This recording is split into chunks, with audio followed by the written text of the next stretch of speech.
तारखेला जी काही घटना दीक्षाभूमीवर घडली त्या संदर्भात भीम आर्मीला काय वाटतंय? ते घडायला नको होती का? ते थांबवता आली असती का?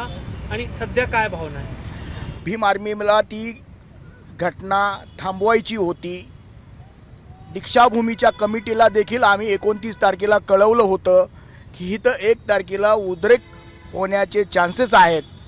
त्यामुळं भीम आर्मीने निर्णय घेतला की आपण दीक्षाभूमीकडे न जाता संविधान चौकात आंदोलनाला संविधानिक मार्गाने उपोषणाला बसूया, आंदोलनाला बसूया आणि ती जी पब्लिक तिकडे जाणार आहे त्यांना डायव्हर्ट करून इथं संविधान चौकात आणूयात.